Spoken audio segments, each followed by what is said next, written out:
23 રાણીઓ જેના રાજમહેલની માલિકો હતી અને છતાં પુત્ર નહોતો.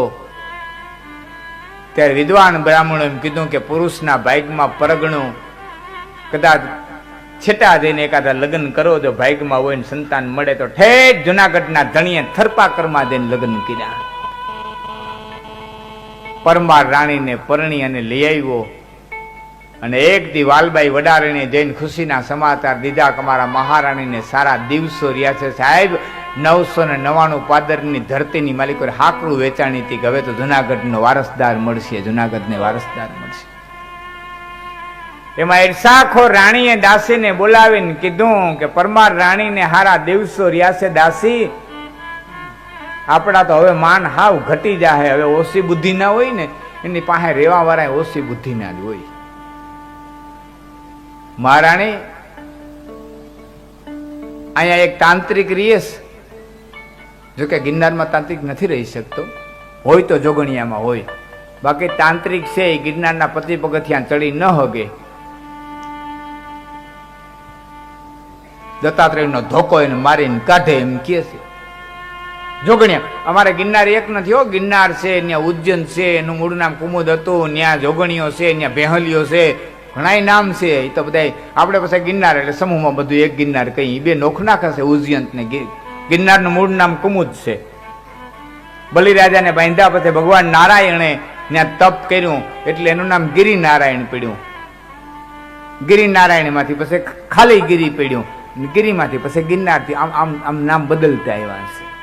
હવે એ કથાઓમાં લાંબુ નથી ઉતરવું, પણ મારે કેવું છે કે જોગણિયામાંથી કદાચ નહીં બાઈ દાસી તાંત્રિકને લઈ આવી, પુતરું મંત્રું, અડદના લોટનું દાણા ખેટા, એ જમીનમાં પુતરું દાટ્યું અને એમ કીધું કે મારી મેલી વિદ્યાથી આ પુતરું જમીનમાં દટાયેલું રહેશે ત્યાં સુધી પરમાર રાણીના ઓદરની માલિક બાળક રહેશે, મારી વિદ્યા એને જન્મ થવા નહીં.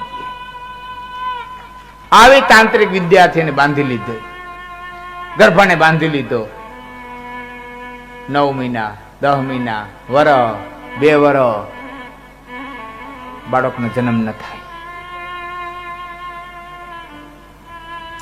રાજાના કાન ભંભેરા રાણીઓએ કે રાજાના માન ખાટવા માટે થઈને પરમાર રાણીએ હંબક હલાવ્યું છે, નકર કઈ આટલો સમય કઈ ઓધાનમાં બાળક થોડું રહીએ. વૈદો તપાસ કરે, બાળકની પુષ્ટિ આપે, બ્રાહ્મણ જોશ જોવે, બાળકની પુષ્ટિ આપે. જનેતાને ખબર પડે, જનેતા એમ કે મારા ઓદરમાં બાળક છે પણ જન્મ ન થાય. છેલ્લે રાત યાદ પરમાર રાણીની મોલે આવતા બંધ થઈ ગયા. વાલબાઈ વડારણને એક દી કીધું, વાલબાઈ રાજાએ મારો ત્યાગ કરી દીધો છે, હવે મારી માથે શંકા ગઈ છે, હું જીવી ન શકું. વાલબાઈએ ધરપત, બહુ ડાપણનો દરિયો દીકરી વાલબાઈ, ધરપત દીધી રાણીને.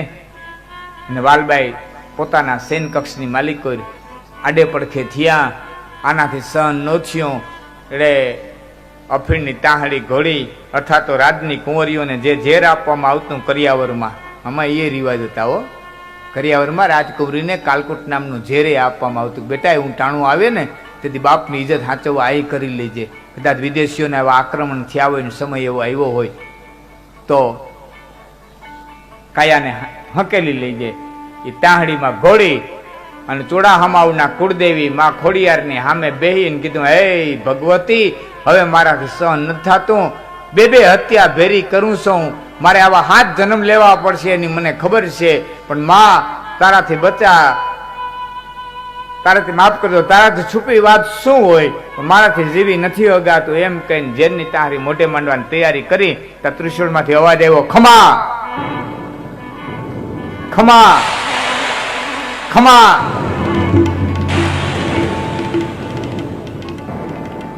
આજુબાજુ નજર નાખી, બાઈને એમ થયું કે જીવને મરવું પડે ને એટલે લોચા વાળે, બાકી કોઈ નથી. ફરી વાર ટાહડી લીધી, અવાજ આવ્યો, ખમા ખમા ખમા. અને પરમાર રાણીએ કીધું કે મને મરતી બચાવનારું કોણ છે, કોણ ખમાનો પોકારો કરે છે, કોણ પ્રગટ થતું નથી, તું જે બચાવતો હોય મારી સન્મુખ તો આવો. અને ત્રિશુળ માંથી તેજનો પૂંજ આવ્યો, પ્રકાશનો પૂંજ, દીવાની જ્યોત જેવો પૂંજ આવીને હામો ઉભો રહ્યો, માથે ભેડિયો, હાથમાં ત્રિશૂળ, ને એટલું કીધું તું રાણી આટલી હદે વિજાસ દીકરી, બે હત્યા કે માં રાજાએ મારો ત્યાગ કર્યો છે, શું કરું? કોઈ ઉપાય જડતો નથી કે જગતમાં એવો કોઈ પ્રશ્ન નથી જે મારે માટે અશક્ય હોય. દુનિયામાં આ કેસ એવો કોઈ પ્રશ્ન નથી જે મારે માટે અશક્ય હોય. પલંગમાં જ પોઢી જા. અને વાલબાઈ વડારણને કે ઉપરકોટના કુએ પાણી ભરવા જાય. અને દોડા પરમાર રાણી વાલબાઈ ને ઉઠાડીને કીધું, વાલબાઈ ઉઠ, વાલબાઈ માં આવી, હે માં મારી ભેરે આવી, વાલબાઈ ઉઠ. બસ મને એટલું કીધું તું પલંગ માથે હુઈ જા અને વાલબાઈ ને કે પાણી ભરવા જાય. બીજી મને કઈ ખબર નથી, વાલબાઈ તું પાણી ભરવા જા. પરમાર રાણી પલંગ માથે હુઈ ગયા. વાલબાઈ પાણી ભરવા હાલતા થયા. ગરેડે કીચુડ કીચુડ કીચુડ કીચુડ અવાજ આવ્યો એટલે રાજના માણસોએ, ચોકીદારોએ રાડી નાખી કે અટાણે અડધી રાતના સમયે ઉપરકોટના કુએ કોણ પાણી ભરે છે? રાજને કુએ કોણ પાણી ભરે છે? ત્યારે વાલબાઈ વડારણીના શરીરમાં પ્રવેશ કરી અને ભગવતીએ એટલા ઊંચા હાદે અવાજ કર્યો કે ગિરનારના ગાળા ગાયા. ગિરનારના ગાળા ગાયજા. અને અવાજમાં શબ્દો એ હતા કે ભાઈ એ તો વાલબાઈ વડારણ અમારી મહારાણી પરમાર રાણીએ દીકરાને જન્મ દીધો ને એટલે હું પાણી ભરવા આવી.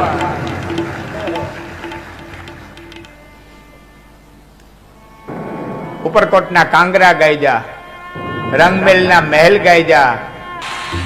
અને દાસીને ઉઠાડીને કપટ કરનારી રાણીએ કીધું કે પરમાર રાણીએ દીકરાને જન્મ દીધો, તાંત્રિક ફૂટી ગયો લાગે છે, પૂતળું બહાર કાઢ્યું લાગે.